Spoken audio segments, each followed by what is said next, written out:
Hello RC fans, Racing 393. It's time for a new build. Got plenty of kits to do that I've been collecting over the years. The one you see before you, the Kyosho Beetle. It's a re-release 2014. This came out in 1983 or 4. It's slightly different, but not much. There's a few differences in the sort of the decals, sponsors, the tyres, the back tyres especially, and a few other odds and sods. They've uprated some of the components so it's more modern, more durable. Probably take a brushless, which is what I'm going to put in mine. But yeah, so I'm going to try and do a slightly more detailed build.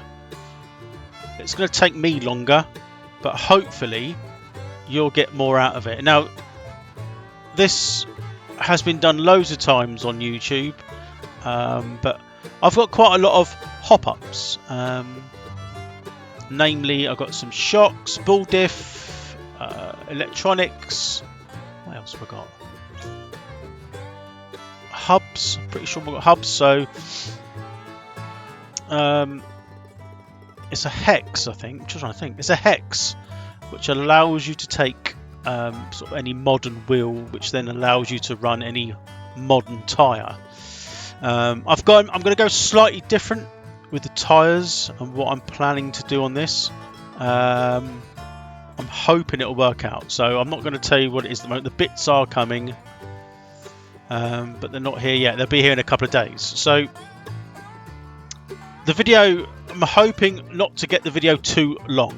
I don't know how many parts it will be, depends how long it takes me, but it's going to be a little bit more detailed, showing you each stage and just sort of hopefully enjoying the build along with me. It's the first time I built one of these. I do like the Kyoshos as a brand. I've got plenty of MP5s, MP6s, so on and so forth.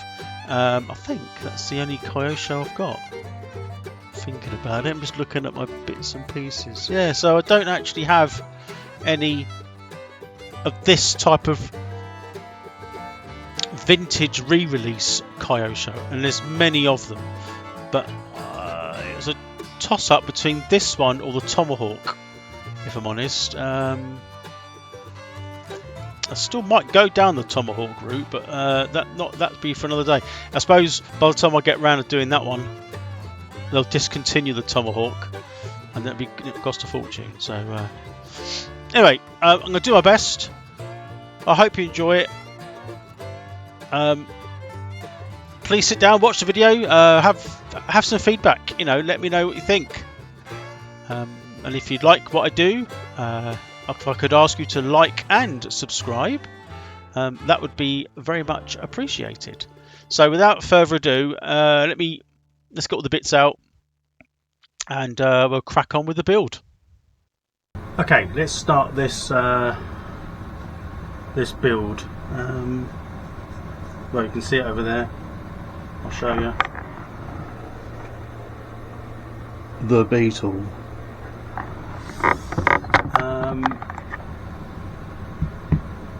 In a previous video, I showed you all the bits I got. Dinner time. Got these now though. Waiting for these. Came from Australia. So I've got everything more or less that I need. Not absolutely everything, but enough to start the build. These are Kyosho Beetle V2 premium bearings, sealed. Don't get too close because you won't see them, but yeah. Right, I'm going to get the instructions out. I'll come back and we'll start from there. Okay, so a little bit of voiceover. Trying to sort out the sound in the shed. It's not working very well, but anyway, onwards and upwards. So we've just started the build. We're going to cut open the decals, mainly to get the instruction manual out, because I've never built a Kyosho before, and upon reflection during this build, surprising the amount of things I did wrong just because I wasn't looking properly at the manual, to be honest. So like anything, it's really important to state an obvious thing here is to make sure you read the manual before you start any build. You pick up on some bits and pieces. I'm sort of showing the shocks there. These came with the kit. I've got some Racing upgrades. I think the ones in the kit are not oiled. They are oiled shocks, but you've got to put oil in them. They're built. The gearbox is also built as well as the diff housing. Yeah, all good, I suppose. I wouldn't have minded building those from the kit, but never mind, it's all good.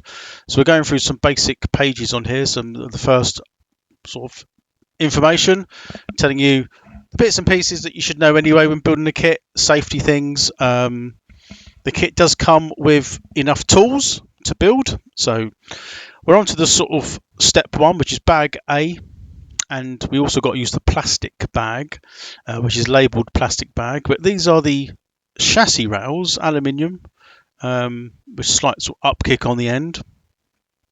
They look pretty good and well machined. You can see here that I'm going to work on the shock mounts, and they're sort of laid back, typical sort of Volkswagen style. And we're just sorting out the screws here that come in stage 1 or bag A. Everything's in bag A, which makes it nice and easy. We're going to put this together. These screw in, so they screw into the chassis on some parts, and the other parts screw into like a little tube that keeps the chassis together. If you read the instructions, fairly straightforward. I forgot to put the uprights on initially. God knows where my mind was. But anyway, we did rectify that in the end. We're just making sure we're sorting out the screws, making sure we've got the right Allen key, putting it together. It's a very easy part of the build. There's more fun and games to come later on, as you'll find out with me in a bit. So I think we're just doing this bit up now to get the chassis together. Nice and easy with the tools provided. You don't need an abundance of tools. It does make it easier when you've got your own tools, but we'll use the ones with the kit nevertheless. Onwards and upwards here. So we've actually got, there's a bit of plastic, so some spacers that go between the uprights and the chassis rails. And if you take anything off the sprues, I think I might have said spurs, but sprues, I always like to trim up the flash or the bits left on, and I file them off as well. I want a nice clean finish. That's just the way I build my kits. And you'll see here, as I mentioned, eagle eyes amongst you, I've put that plastic spacer on, but the upright should have been on, and if by magic, there they are.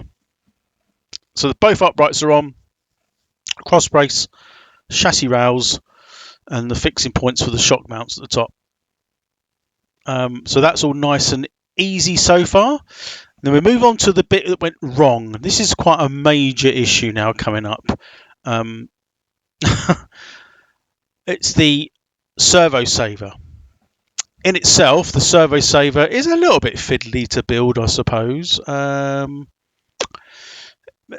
When you put the ball joints on, they have to be at a certain height. So they do tell you in the instructions that when you screw them into the servo saver and you screw them on, there's 2 nuts either side, is to make sure that the thread doesn't overhang the bolt. So 0mm tolerance. Not difficult. It's a bit fiddly. You need all 3 tools and 5 hands. But we get there. I mean, you can see there that it's done. So the ball joints are a certain height. I'm sort of pointing out there that it's flush on the bottom. And then we move on to the bit that goes wrong as I sort my tools out, because I'm a little bit fastidious about that. It's actually quite a nice spanner there that's supplied by Kyosho. So if you built one of these before, you'll know that the spring and the insert go together, and they sort of spring in as I'm sort of showing. We're not showing the camera, but I'm sort of making out what I should be doing there.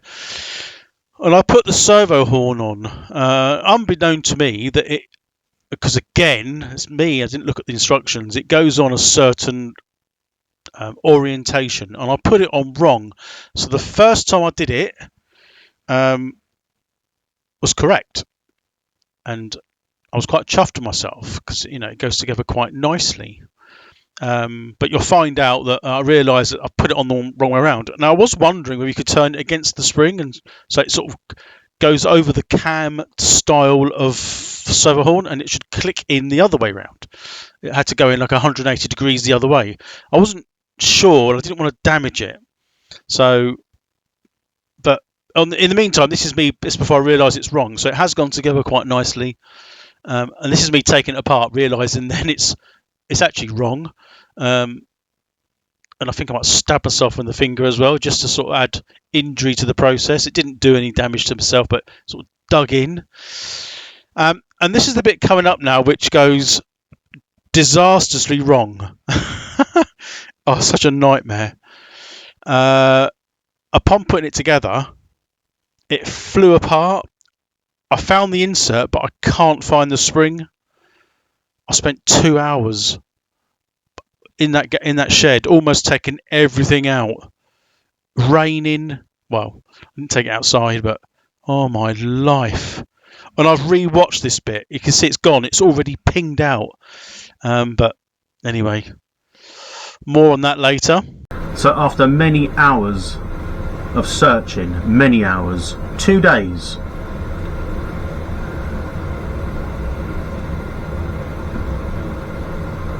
that's not the one I lost, by the way. I bought another pack. I bought another servo saver. I'm now going to put that into this the correct way round. Oh my god, I can't believe that's disappeared. I mean, it's pinged somewhere, but I'll never be able to find that. I can't lose it again. If I lose it again, I'm dead. So I'm going to put that. I'm going to do it off camera, and then I'll be back on my normal camera on my tripod. Okay, we're done on this one. A simple task, but a nightmare when it goes wrong, especially when you can't find the spring, the important bit. Now what I've got to be careful of here, I'm aware that when I'm building this, that my own hand's in the way. I don't have an overhead camera. I don't have the means of that at the moment, but it could be an option. Or I think maybe that I'll perhaps relocate the camera somewhere else. I'm going to have to think about that. Yeah, anyway, done. So the next step, let's put that there. Step 4 is actually putting the servo saver onto the bracket, which is this bit here. So that fits to that, and what looks like the body post here. If you can hear background noise, it's the heater. I'm having problems with my mic, as in it was picking up really good sound the other day, but then rubbish the next. It hasn't got new batteries in it, but I was literally stood over near the door, and it was as if I was next to the mic. I don't know if it's something I'm doing wrong, but anyway, I've left it as it was yesterday. When I put my hands up like this, like that, I can see the light changing on the camera. I need to look at what that is. Anyway, so we've got a long screw and one of these nuts by the looks of it. So that screws that to that. So I'm gonna do that now, and I'll sort of come back once I've done it. I'll try and keep my hands out of the way, but it's impossible. I need the camera moved, but I'll sort that out at some point.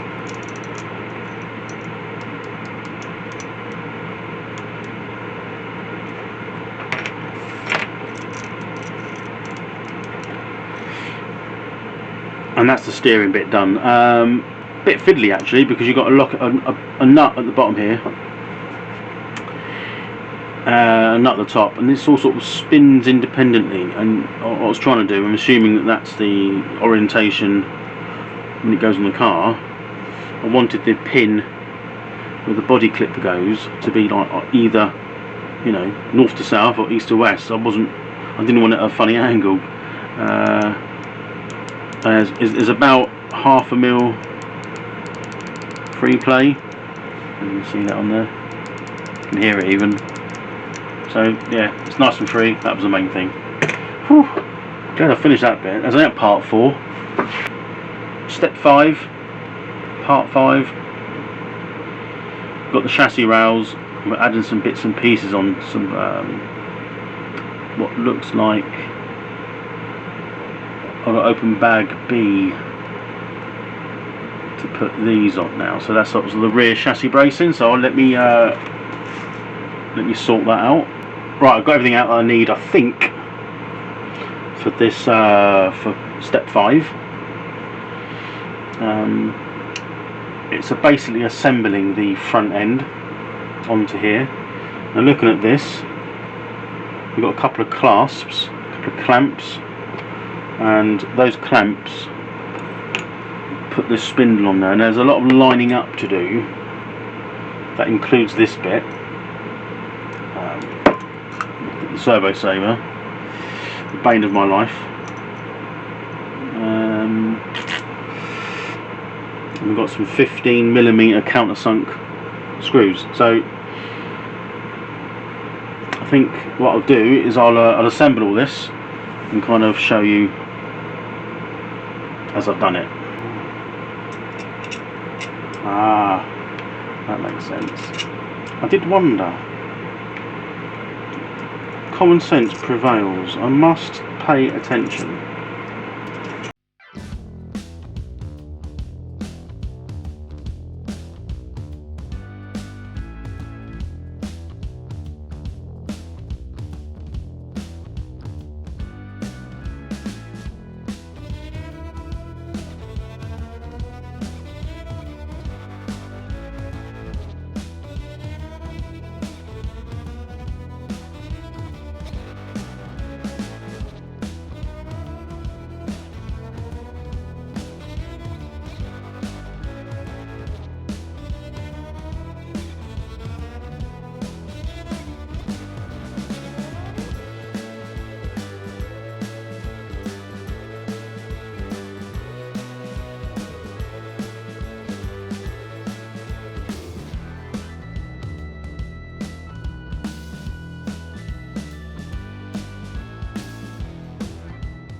Okay, I've done up to step 5. That was really, I don't know why I found that so difficult. Trying to get that front swing, front axle part here orientated from what it says in the instructions with these fixing points of flipping heck. I really struggled there. That's taken me so long that the other camera's gone flat. I mean, I haven't used Loctite. Got it there, but I'm not going to do it at the minute. But did you find that difficult if you've built one of these? Just the orientation of these, and these clasps, they don't fit flush to the chassis. I get that because they've got to kind of pinch this front beam, sort of trailing arm pivot beam, isn't it, for the what Volkswagen would have in real life. But yeah, I mean, that took way longer than it should have done. But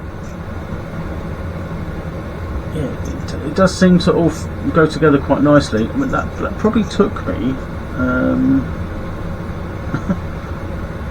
45 minutes just to get that bit. I don't know why I struggled so much. But anyway, that's done. So that's part 5. Part 6 is the diff. So I'm gonna. Yeah, I'm going to put this. It's a couple of gearboxes to go together. Gearbox halves, which I think is in this bag there. I've got some bearings to undo, and I've got some different grease to use, not the one they supplied. So I'll go through that with you. So part 6, gearbox.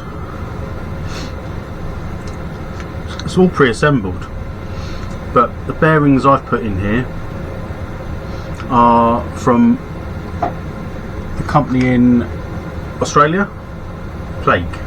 So Plague bearings, version 2. They seem, well, the bearings, aren't they? Supposed to be good. We've got to assemble that into the gearbox. the idler gear is already sort of in there, if you like, so it's partly assembled. We've got a cap to go on to sort of to put the diff housing in, and it says to put some grease on there. I'm going to use this.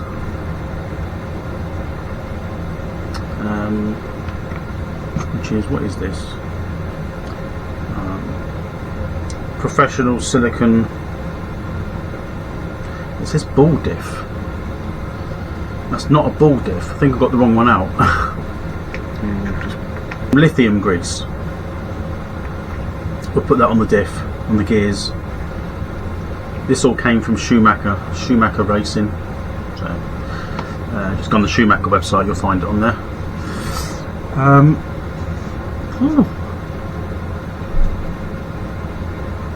Yeah, let's put a little bit on there. I don't want to smother it. Got a little applicator. Don't do that. Also got put some on that diff idler gear in there.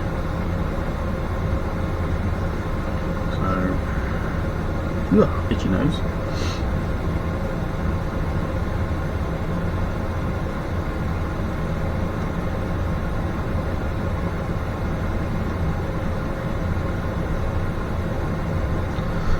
That. I'm going to put a little bit on the diff itself.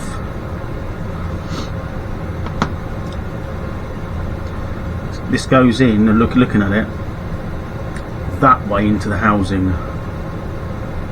So we just smear it on like butter.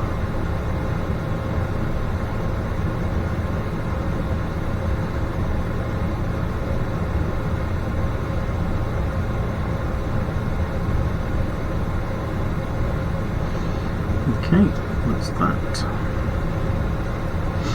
Got the bearings on there, the plague bearings, virus bearings.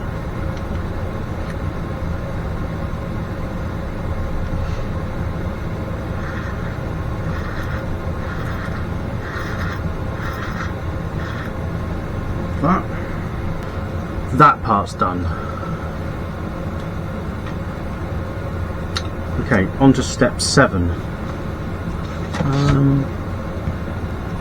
which includes that.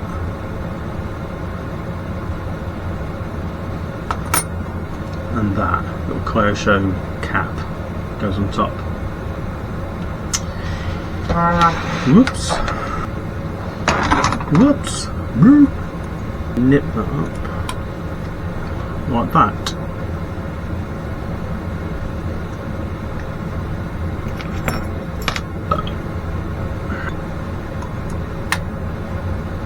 Probably going to regret not putting Loctite on these.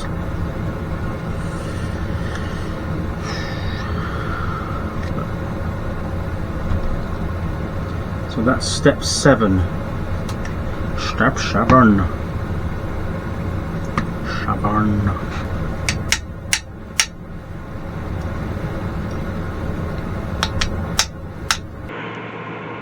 Right. Couple of things. Gearbox done. I'm not too happy with the way that feels, but for now we'll go with it. Now I know what you're saying. I bought, you know, like there, the diff, ball diff set. It's probably a better ball diff. I'm not going to use it yet. More importantly, this next stage is putting the motor in. I've got a just stock 10.5 turn censored brushless motor. I don't know if it'll be any good, but it will do for now. And the next bit now is installing that in the car. So that technically, looking at this, it just goes straight in. Depends where you put the orientation. Depends on how you want the wiring done, doesn't it? So I'll probably stick it, I don't know, to be honest with you, probably like that for now.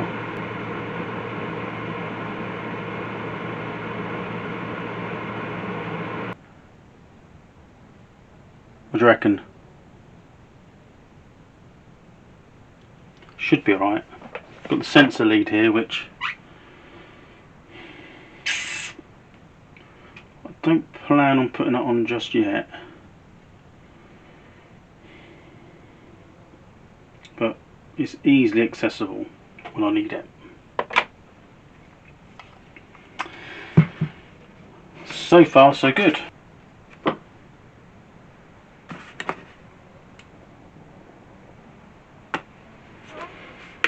Just trimming off the sprue.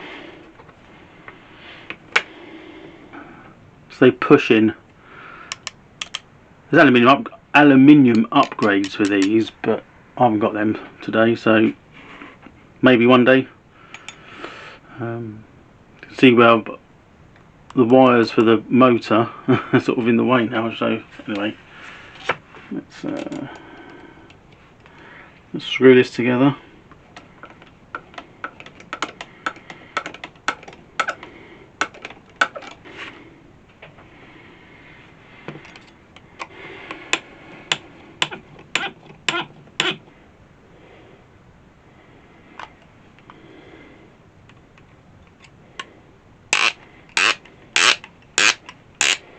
That's on. I think the motor might need to be orientated a bit, but it'll be fine for now. Step 10 is fitting it to the back of the chassis with some countersunk 8mm.